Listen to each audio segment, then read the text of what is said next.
तो भाई लोग आज हम बात करने वाले हैं सोलो लेवलिंग के एपिसोड नंबर 14 के बारे में। तो एपिसोड नंबर 13 तक हमने देखा था जिन वो अपनी बहन के स्कूल में जाता है, जहां टीचर उसे बताती है हमारी स्कूल की एक लड़की है जो कि हंटर बन गई है और उसने स्कूल आना छोड़ दिया है, जबकि वो किसी टीम के साथ हंटिंग के लिए जाती है। फिर टीचर उसे उस लड़की का नाम बताती है।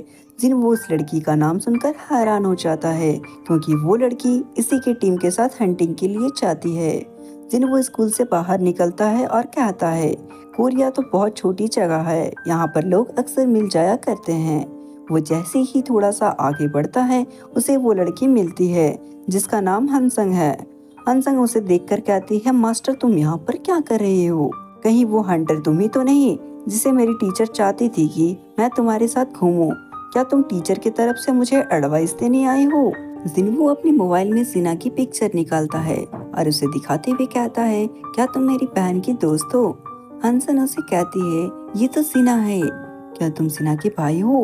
मैं एक बार तुम्हारी बहन के साथ तुम्हें देखने के लिए हॉस्पिटल भी आई थी, पर मैंने तुम्हें देखा भी नहीं क्योंकि मैं बाहर ही खड़ी थी।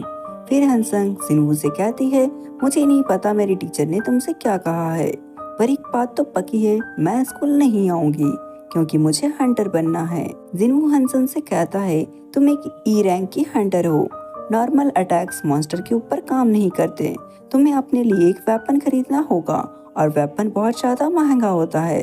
अगर तुम एक वेपन खरीद भी लेती हो तो तुम उससे सिर्फ 2-4 मॉन्स्टर ही मार पाओगी, फिर तुम्हें एक नया वेपन खरीदना होगा। इस बिजनेस में तुम्हें जरा भी फायदा नहीं होगा। कहीं तुम ऐसा तो नहीं सोच रही हो कि तुम अपने हाथों से ही मॉन्स्टर को मार सकती हो?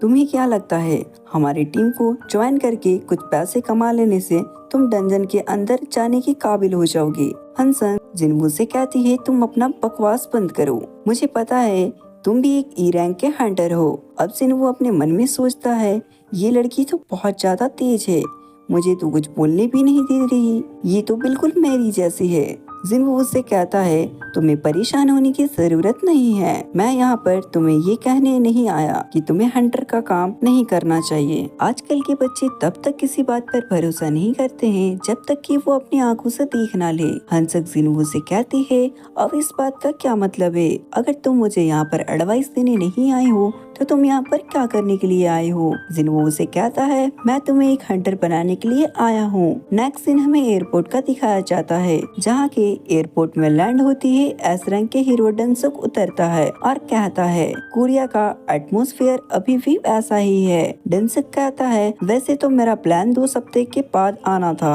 पर मुझे जल्दी आना पड़ गया।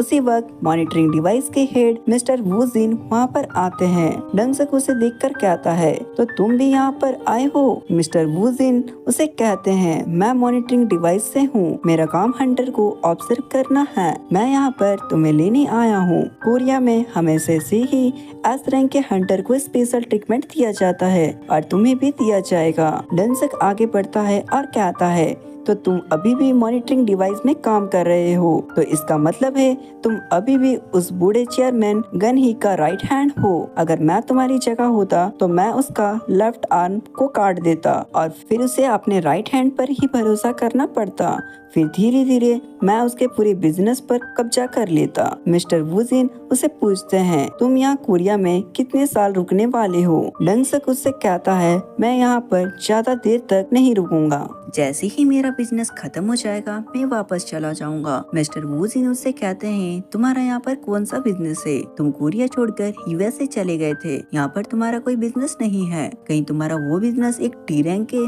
जिनवू और ई रैंक के जिनवू के साथ तो नहीं? डंसुक वहीं पर रुक जाता है और कहता है तुम मॉनिटरिंग डिवीजन से हो, मुझे पता है तुम्हें ये सारी बातें अच्छे तरीके से पता है, क्या तुम मुझे रोकने वाले हो? साथ ही डंसुक हंसते हुए फिर से बोलता है क्या तुम्हारे अंदर इतनी हिम्मत है कि तुम मुझे रोक सको? तो वो जिन से कहते हैं नहीं मैं सिर्फ अपना काम कर रहा हूँ। उसी वक्त कुछ नॉर्मल बंदे वहाँ से गुजरते हुए कहते हैं अचानक मुझे इतना प्रेशर क्यों महसूस हो रहा है? पहले तो कभी जहाज से उतरते वक्त ऐसा महसूस नहीं हुआ है। असल में वो प्रेशर डंसुक की पावर का प्रेशर होता है। डंसुक आगे बढ़ता है और वो जिन के कंधे पर हाथ रख करते हुए कहता है, तुम तो बहुत अच्छे हो, क्यों ना तुम उस खड़ूस बुढ़ो को छोड़कर स्किन वेंजर गिल्ड को ज्वाइन कर लो और हमारे साथ अमेरिका आ जाओ, तुम्हें यहाँ से ज्यादा अच्छा सैलरी देंगे। वो जिन सोचता है इसका भाई जिसका नाम डनसुक था, उसके ऊपर बहुत सारे कमजोर ई रैंक और डी रैंक के हंटर को मारने का इंजाम है, लेकिन हम लोग कभी भी इन चीजों का नेविगेशन नहीं कर पाए, सिर्फ इस रैंक के हंटर डनसुक की वजह से।